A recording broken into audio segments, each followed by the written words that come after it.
Assalomu alaykum, hurmatli televizor ko'rguvchilar. Dunyo Uyg'ur qurultiyi Tor televiziyasining maxsus xabarlar programmasiga hammanglar xush kelibsizlar. Men riyosatchi Iftixor Abdurashid. Dunyo Uyg'ur qurultiyi bilan yaqindan moslashib kelayotgan va Uyg'ur davosiga har vaqt ko'ngil bo'lib kelayotgan, jumladan Londonda ochilgan Uyg'ur sud kollegiyasi bo'lsin, Dunyo Uyg'ur qurultiyininki markaziy ishxonasi va Uyg'ur uyini setilish faoliyati bo'lsin, Dunyo Uyg'ur qurultiyiga moddiy va ma'naviy jihatdan her vaqt yordam berib yendi bo'lgan Germaniyaninki Köln shahriga joylashgan Milliy Görüş tashkilotininki o'rinlashtirishida tunigun, ya'ni 19 may kuni Belgiyaning Hasselt shahrida 30 ming kishilik cho'ng bir qarindoshlik uchrashishi yig'ini uyushtirdi.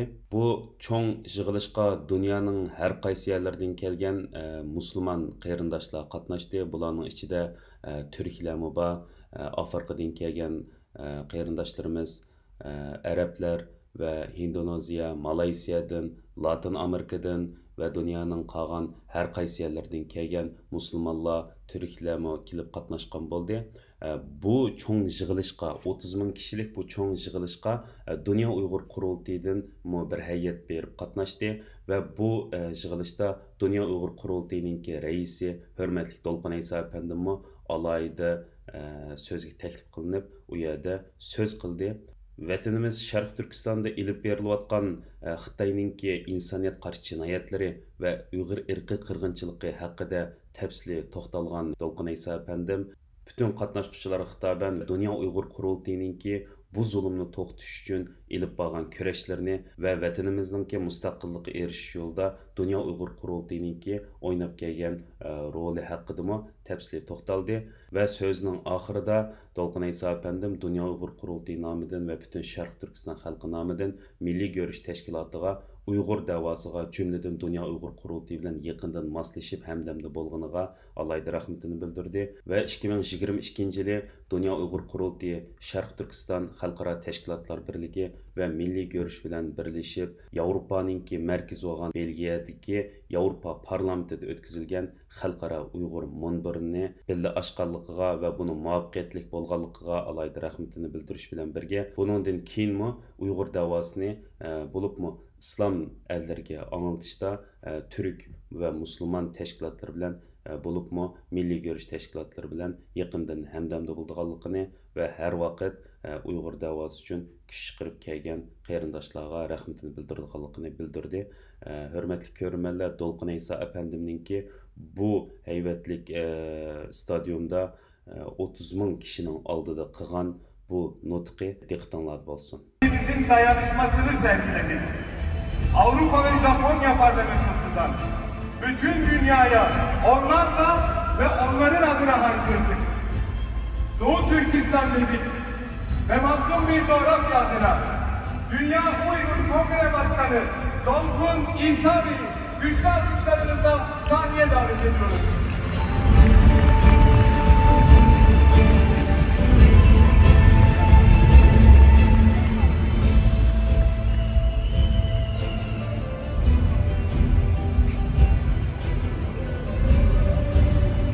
Esselamu Aleyküm. Aziz kardeşlerim, sizlere 30 milyon Müslüman Doğu Türkistan halkı adına ve Gök Bayrak adına selamlıyorum.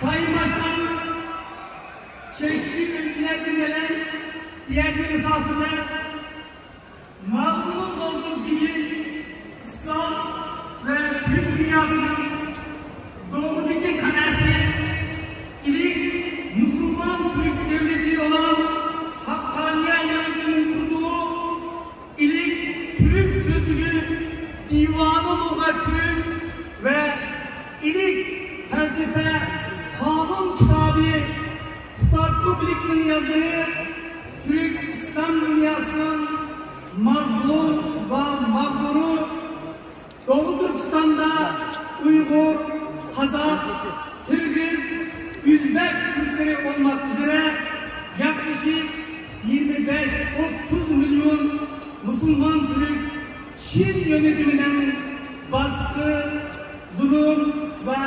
acımasız soykırım meşriyle toptan yok edilme tehlikesiyle karşı karşıya bulunmaktadır.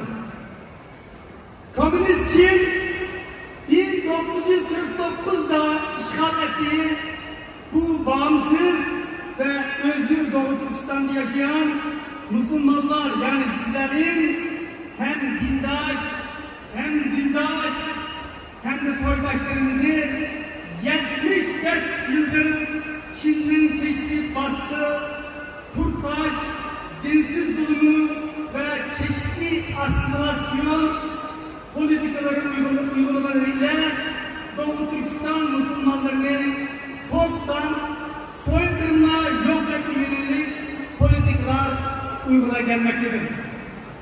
Çin'den son yıllarda ilk baskı ve zulümlerden soykırıma dönüşmüş durumdadır. Çin 1 Nisan 2017'de çıkardığı ayrılık ve teröristle savaşma yasasıyla İslam dinini terör suçu kapsamına almıştır. İslam'ı ideolojik bir hastalık olarak tanımlamış ve bu hastalıkları tedavi etmek gerekiyor diye parti genelgesine koyulmuştur. Uygur Müslümanları var olma mücadelesi verdiği böyle bir dönemde eskiden olduğu gibi son dönemlerde de İslam Toplumu Milli Görüş Teşkilatı maddi ve manevi destekle hep yanımızda olmuştur.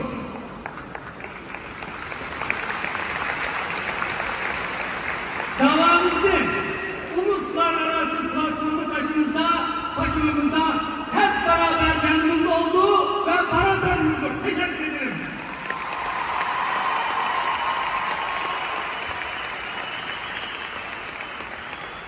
Çin Cumhuriyeti'nin Doğu Türkistan'da iki Müslümanlar yönelik bütün insan hakları ihlallerini insanlık karşılaştırılmış bir suç ve bir soykırım suçu olduğu 10 ülke parlamentosu ile geçtiğimiz yıl Londra'da açılan bağımsız Uygur Mahkemesi'nin kararıyla belgelenmiş ve kabul edilmiştir.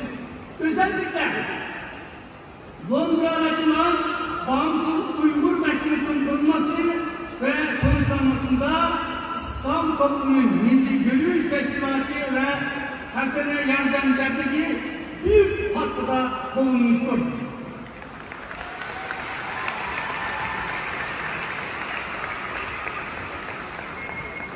Ayrıca Çin'den Müslüman Uygurlara uygulamakta olduğu soykırımı dünya kamuoyuna anlatma açısından tarihi önemi sahip olan Kasım 2022 tarihinde Brüksel'de açılışını Avrupa Parlamentosu'nun yaptığımız Uluslararası Uygur Forumu'nun beraber düzenleyerek büyük bir başarı elde etmiştir.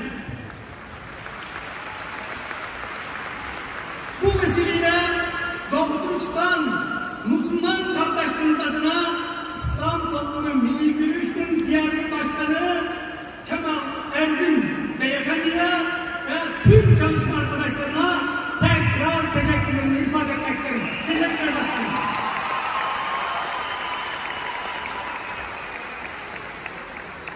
Sayın Başkan, diğer misafirler ve kardeşlerim, bizler bütün bunlara rağmen asla ümitsiz değiliz ve Allah'ın izniyle Çin'den bu insanlık dışı baskı ve zulümlerine son erdirmek için dünyanın her köşesinde dilimiz gönlünce bu zulümleri anlatmaya çalışmaktayız.